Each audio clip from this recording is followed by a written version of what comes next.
Students, हम discuss कर रहे हैं कौमी आमदनी का तवाज़ुन। कौमी आमदनी के तवाज़ुन की दो सूरतें होती हैं। पहला हम प्रीवियस लेक्चर में डिस्कस कर चुके हैं।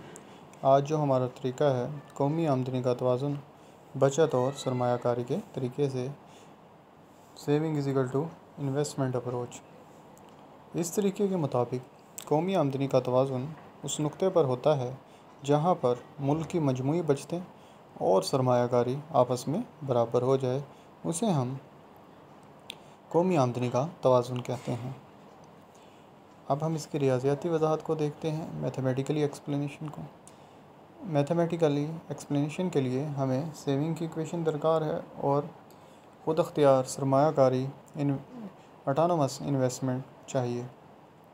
सेविंग की तफ़ाइल बचत इक्वेशन दी गई है, S is equal to minus C naught plus 1 minus B Y, and जो सेकंड इक्वेशन है वो खुद अख्तियार सरमायाकारी की है, I is equal to I bar.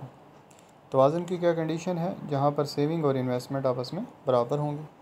Saving के नीचे सेविंग की इक्वेशन को पुट किया, इन्वेस्टमेंट के नीचे खुद अख्तियार सरमायाकारी को पुट किया, इस इक्वेशन को सॉल्व किया, तो ये मेरे पास कौमी आमदनी का तवाज़ुन आ गया मैथमेटिकल फॉर्म में। अब हम इसको न्यूमेरिकली देखते हैं। सेविंग की इक्वेशन दी गई है -40 + 1 - 0.8 वाई। कौमी आमदनी का तवाज़ुन जो हमने प्रीवियस डायग्राम में देखा था, जहाँ पर हमारा कौमी आमदनी का तवाज़ुन था, कुल जो मुल्क के मजमूई ख़र्च हैं और जो मजमूई आमदनी है कौमी आमदनी, वो 450 पर तवाज़ुन पर थी। इधर सेविंग की इक्वेशन है। सेविंग की इक्वेशन में जहाँ पर मेरे पास वाई है, कौमी आमदनी है, वहाँ पर मैंने 45 को पुट करना है। एस इज़ इक्वल टू, जब इसको सॉल्व किया तो एस इज़ इक्वल टू मेरे पास 50 आ गया, और सेविंग मेरे पास 50 होंगी, तो इसका मतलब है मेरे पास सरमायाकारी भी 50 ही होगी, क्योंकि 450 पर मेरी कौमी आमदनी का तवाज़ुन है। इस नुक्ते पर सरमायाकारी और बचतें आपस में बराबर होंगी। अब हम चलते हैं डायग्राम की तरफ। एक्स एक्सिस पर कौमी आमदनी को शो किया गया है, वाई एक्सिस पर मुल्क की मजमूई बचतें और मजमूई सरमायाकारी को डिस्कस किया गया है। आई जो आपको ब्लू लाइन नज़र आ रही है, ये ऑटोनोमस इन्वेस्टमेंट को शो कर रही है। रेड लाइन सेविंग को शो कर रही है। रेड लाइन सेविंग की और जो ब्लू लाइन है इन्वेस्टमेंट की, वो नुक्ता ई पर एक दूसरे को इंटरसेक्ट करती है। यहाँ पर हमारी जो आमदनी का म्यार है वो OM है, इधर हमारी बचतें भी EM हैं और सरमायाकारी भी EM है, यानी कि ये तवाज़ुन का नुक्ता है। इसे हम कौमी आमदनी का तवाज़ुन कहेंगे। सेकंड केस में हम देखते हैं कि हमारी बचतें ज़्यादा हो जाती हैं, सरमायाकारी कम हो जाती हैं। बचतें ज़्यादा करने का क्या मतलब है? बचतें ज़्यादा करने का मतलब ये है कि हम ख़र्च कम कर रहे हैं, सरमायाकारी कम कर रहे हैं। दूसरे लफ्ज़ों में, जब बचतें ज़्यादा करेंगे, ख़र्च कम करेंगे, तो ओवर प्रोडक्शन वाला सीन होगा, जो कि हम प्रीवियस डायग्राम में देख चुके हैं, जहाँ पर हमारी जो मुल्क की मजमूई कौमी आमदनी है वो ज़्यादा थी और ख़र्च कम था, जिसकी वजह से डिमांड कम होने की वजह से, मजमूई डिमांड कम होने की वजह से हमारा जो सर्फ है, जो हमारी मजमूई तलब है, वो कम होने की वजह से ओवर प्रोडक्शन हुई, प्राइसेस कम हुई और कौमी आमदनी कम हुई। हम दोबारा उस तवाज़ुन वाले नुक्ते पर गए। सेम वही प्रोसेस इधर भी अगेन रिपीट होगा। हमारी आमदनी में इजाफ़ा हो जाता है, वो मजमूई आमदनी में मुल्क की ये हो जाती है OM डैश। कुल बचतें E डैश M डैश हैं, और जो मजमूई सरमायाकारी है मुल्क की खुद अख्तियार, वो है GM डैश। जो इसमें फ़र्क पाया जाता है E डैश G का, यानी कि यहाँ पर जो बचतें हैं वो सरमायाकारी से, ये पोर्शन हमारे पास जो मुल्क की मजमूई बचतें हैं ये ज़्यादा हैं। तो इसका मतलब ये होगा कि हम बचतें ज़्यादा कर रहे हैं, तो सर्फ हम क्या कर रहे हैं, लोग हम कम कर रहे हैं। सर्फ कम होगा, दूसरे लफ्ज़ों में डिमांड क्या हो रही है, कम हो रही है, जिसकी वजह से प्राइसेस क्या होंगी, कम होंगी। जब प्राइसेस कम होंगी तो आपकी जो आमदनी है वो कम होगी, क्योंकि नई गुड एंड सर्विसेज प्रोड्यूस नहीं होंगी। आमदनी कम होने के साथ आपकी बचतें भी क्या होंगी, कम होंगी, क्योंकि जो बचतें हैं वो आमदनी का तफ़ाइल होती है।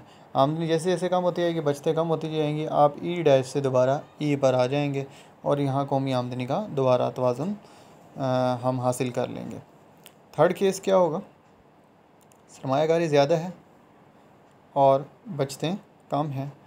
ये वो है जो केस हमने पढ़ा था जब हमारी मजमूई तलब ज़्यादा थी और मजमूई रसद कम थी, या कुल ख़र्च ज़्यादा थे, कुल आमदनी हमारी कम थी, हम उधार लेकर ख़र्च कर रहे थे, हम डिमांड ज़्यादा कर रहे थे, प्राइसेस हमारी क्या थी, ज़्यादा हो गई थी, जिसकी वजह से हम 400 से 450 पर दोबारा चले गए थे। अब इधर हम देखते हैं हमारी आमदनी OM डैश हो गई, OM डबल डैश हो गई। इधर बचते हैं M dash, M double dash, E double dash, और सरमायाकारी क्या है, M डबल डैश और F, यानी कि सरमायाकारी ज़्यादा है, बचतें हमारी क्या हैं, कम हैं। अब बचतें कम हैं तो इसका मतलब क्या है, हम ख़र्च ज़्यादा कर रहे हैं, मुल्क के जो मजमूई अखराजात हैं वो ज़्यादा हैं। मजमूई अखराजात ज़्यादा होने का क्या मतलब है, हम डिमांड ज़्यादा कर रहे हैं। डिमांड ज़्यादा करने का क्या मतलब है, हमारे प्राइसेस में इजाफ़ा कर रहे हैं। इजाफ़ा होने का क्या मतलब है कि हमारी जो हमारे प्रोड्यूसर हैं वो इनकरेज होंगे, वो ज़्यादा चीज़ें प्रोड्यूस करेंगे। जब ज़्यादा प्रोड्यूस करेंगे तो आमदनी में क्या होगा, इजाफ़ा होगा। आमदनी में इजाफ़ा होने से क्या होगा, सेविंग में इजाफ़ा होगा। जो हमारी सेविंग्स कम है इसमें इजाफ़ा होगा, हम उस पॉइंट्स पर पहुंच जाएंगे जहां पर हमारी बचतें और सरमायाकारी आपस में बराबर हैं। तो कौमी आमदनी के तवाज़ुन की वही डेफिनेशन को हम दोबारा रिपीट करते हैं।